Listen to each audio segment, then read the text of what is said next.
Recording in progress. Hello everybody and welcome to chapter 2 of Bhagavad Gita. I know so many of you have been waiting for this video and here it is for each and every one of you. Chapter 2 of Bhagavad Gita, Sankhya Yoga. This is, as I always say, this is my favorite chapter.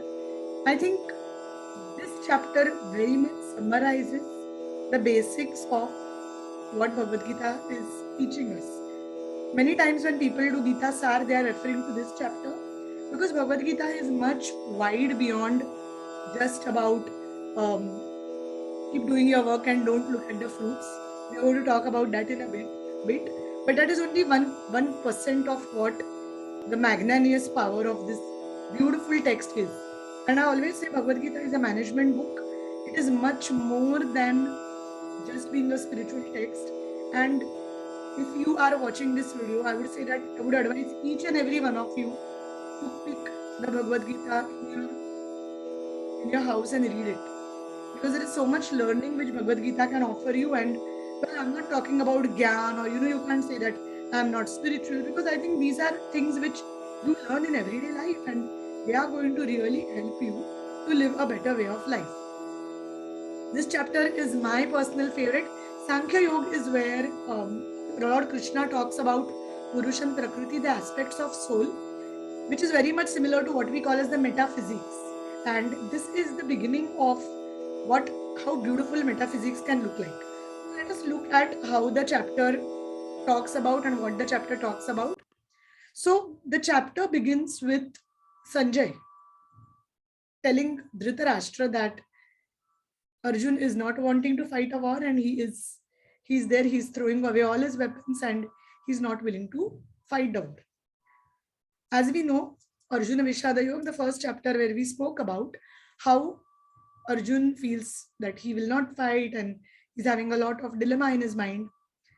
But the real story begins in chapter 2, where Lord Krishna actually talks about, he will start slowly telling Arjun about the all aspects of Sankhya Yoga.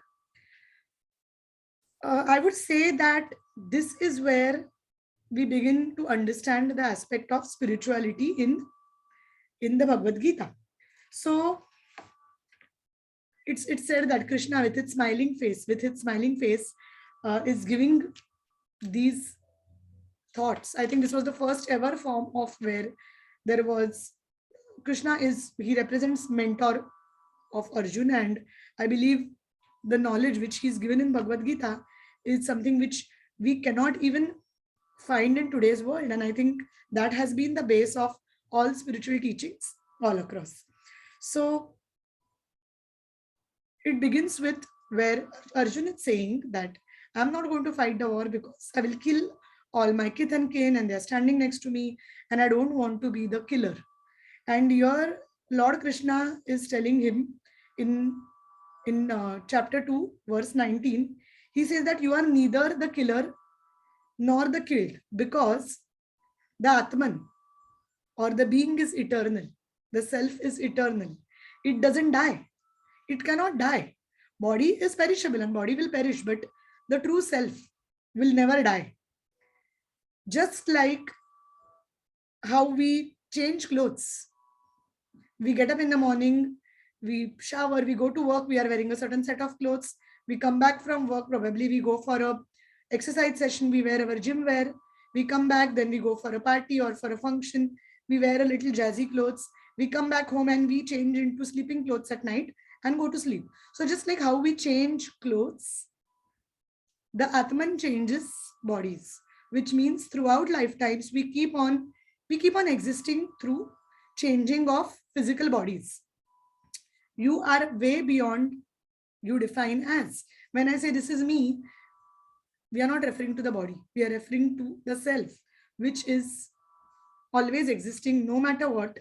It cannot be killed. So there is this beautiful verse number 23, I suppose. Yes. Nainam chindamti shastrani, nainam dahati pavakaha, na chainam kledayantapo, na shoshayati marutaha, which actually means weapons cannot destroy it. Fire cannot burn it. Water cannot moisten it. And wind cannot dry it. This self is indeed capable of incapable of being cut, incombustible, incapable of being moistened, and of being dried. It is eternal, all-pervading, stable, immovable, and primordial, which means it cannot be destroyed. It just cannot go because it is infinite. And here I always talk about the concept of infinite being, which I have learned during when I did my access consciousness classes, where we say that we are beyond the body. We are beings. We have a body and we are beings.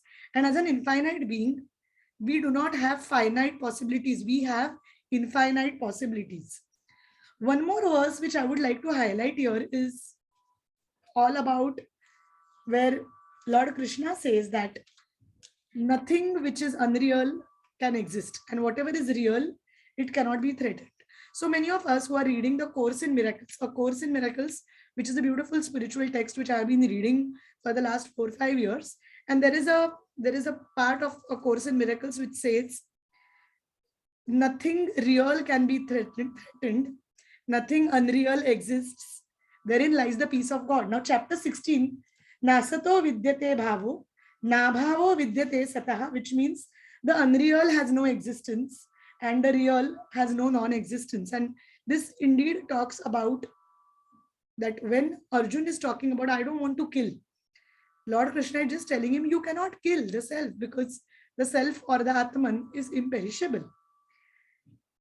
Wow. Now, the next part of Bhagavad Gita which talks about is where Lord Krishna is telling Arjun to fight a war because he is doing that as a duty of being Kshatriya. Kshatriya is someone who, Kshatriyas are usually the kings, the fighters, the warriors. So if Arjun is doing his duty as a warrior in the battle, he is not doing anything, he's not committing a sin. Whereas if he doesn't do his duty, which is for a Kshatriya to fight a war, the war was not just a war, it was for standing up for the right. And hence Lord Krishna tells Arjun, pick up your weapons and fight, because as a Kshatriya, you have to fight. It's your duty. And if you don't fight, then you will be called as a coward because you're not doing your duty. This is yet another, there is a conversation where Lord Krishna actually tells Arjun that why he should fight the battle, because it is his duty. The next part of it, which is what everyone knows about, and 99% of the people know only one thing. They say that, yeah, I know what Bhagavad Gita is. Karam karo, phal ki pratiksha mat karo, which means do the work and don't look at your fruit. So there is shlok number 47, verse number 47. Karman nevadikaraste ma phaleshu kadachana ma karma phala heturbu mate sangut savikarmani, which means do the work and don't look at its fruit. Now, I know a lot of people just feel that in the spiritual world, they say that, well, if you're spiritual, you can forgo everything. But if you're living in this world, you don't need to do that. You have to fight for what you want to do. You have to chase what you want to do. But the essence of Karmanyevadhikaraste, this particular verse, is much beyond what we are talking about. When we talk about letting go, or when we speak about don't look at the fruit, just keep doing your duty, because if you don't do your duty, you will sin. When we talk about it, what we are saying is the beautiful value of letting go is doing your best and knowing that you are the co-creator. You are the co-creator with the creator, which means you have power to take action. You are doing it. But usually people go into polarity. What is polarity? People usually say that I did everything when something good happens. And when something bad happens, they say that God did something wrong with me. The universe did something wrong with me. But we don't see a balance here. When I say you are a co-creator, or when I talk about surrender or letting go, what I'm talking about here, or what Bhagavad Gita talks about, is do your duty and leave the rest to the universe, because everything is happening at the divine time, in the divine order, and we all are looking at the divine possibilities. But if you do not take action, law of attraction talks about taking action. Law of attraction says that take action when you're aligned, when you're feeling that high vibrations. And after taking action, don't think of how the outcome will happen, because when you're looking at how, you're doing control. When you're doing control, you're looking desperate. And when you're looking desperate or you're micromanaging everything, you are not letting the manifestation happen. This is exactly what the law of attraction talks about. And Bhagavad Gita is exactly speaking about that. Keep doing your work, but be detached out of the outcome. Be detached of the outcome. Now, people ask me, how do I be detached of the outcome when I really want it to happen? There are two things which I want to speak about. First is trust and surrender, which means having faith that there is a superpower which knows that things are divinely orchestrated, things are divinely planned, and they are happening only and only in the divine order. So if something is not happening now, maybe it is because there is no divine timing. Things will happen when they have to, or there is something better coming for you. And this is the true value of surrender, which means you have so much faith in the power of universe that even when things are not working out your way, you are not being desperate. You're not trying to control. Instead, you trust that your prayers have been heard and things are working in the most divine, in the most beautiful manner. Meanwhile, Lord Krishna speaks about taking refuge in wisdom, which means the more you trust and the more you have faith, the faster your things will happen. But meanwhile, so that you don't turn negative in your approach towards your work, you can make use of wisdom. Now, this wisdom is the spiritual wisdom, because spirituality gives you wisdom and this wisdom heals you. For me, I believed when I started learning, when my spiritual awakening began, the only way where I could stay calm and composed was by reading books, by listening to powerful talks, by talking to my teachers, mentors, and my all these people gave me wisdom so that I could stay on my path. If manifestation, when manifestation happens, you you manifest it with a lot of ease. And if manifestation doesn't work, we know that through wisdom, there is something better coming to you. The next part of this beautiful chapter is all about understanding the concept of yoga, or what we call as yoga. Now, many people believe that yoga is only doing those beautiful postures we call as asanas. In fact, many people say that I do yoga. When they say I do yoga, they say they are doing asana. Asana is just one of the limbs of the 8 limbs of Ashtanga Yoga. And here, of course, that is a topic in itself, and we've created Awaken to Yoga series with me and my friend and a certified yoga teacher, Deepa Bhatt, which you can check on our YouTube channel. But in this particular chapter, when we are talking about becoming a yogi means staying balanced in your approach in such a manner that nothing can really impact you. So there is again a beautiful shlok which speaks about going beyond the delusion and believing that in all situations, which means whether things are good, whether things are bad, whether it is summer, whether it is winter, whether you are in a happy state, whether you are in a non-happy state, you stay the same. And this is exactly what Lord Krishna calls it as being a sthita prajna. What is being a sthita prajna? Sthita prajna is someone who is, prajna is knowledge or wisdom, and sthita is being steady. So being a sthita prajna, the man of steady wisdom, is unaffected by desires and pleasure, by heat and cold, by good and bad, and steady in all situations. So here he speaks about, when he speaks about being a sthita prajna, he says that in good and bad times, in irrespective of all polarities, the person stays steady. And exactly this is what we speak about. What is polarity? Some time ago when I spoke about, people go to the either extremes. People believe that there is good or people believe there is bad. People believe there can be things which are working well. People believe that things which are not working well. And that itself makes us live in the black and white, which means if something is black, it is not white. Something is not white, it is black. But how about looking at life beyond a polarity, which means how about looking at life that, okay, if it is not good, not necessarily it is bad. and you choose to be the person who is unwavered by whatever is happening around you.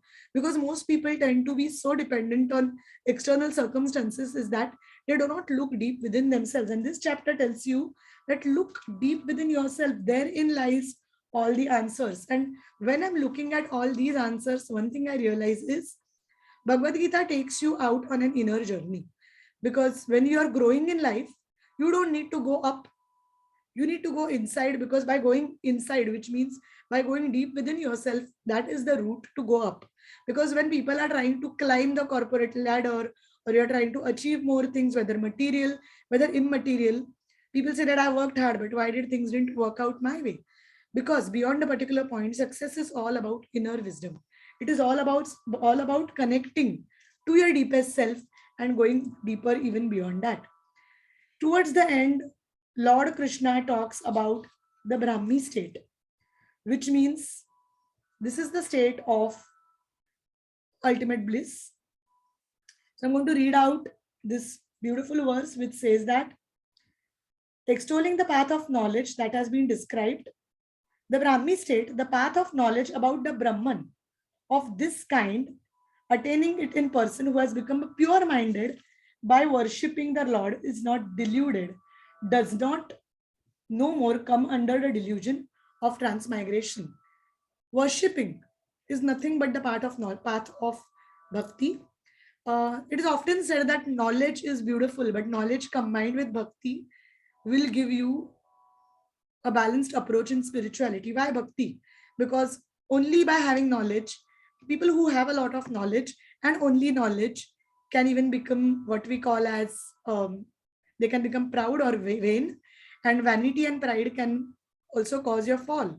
But when knowledge, wisdom is combined with bhakti, which is also combined with faith, knowing that there is a higher power more powerful than us, it leads you to the path of what we call as consciousness, or reaching the state of Brahman. So that was the 78 chapters of Srimad Bhagavad Gita, chapter 2, Sankhya Yoga. Well, I have spent a lot of time doing notes on this, rereading it again. There are different sources which I will write about in the comments below, from which I have done the study. But more than that, these are also years of reading. I've been reading Bhagavad Gita for over 15 years now, and over the last 15 years, whatever I have learned, I have done my best to share it. Please know that these views which are put forth in this particular chapter are totally the studies done by me, taking help from my family and my spiritual teachers.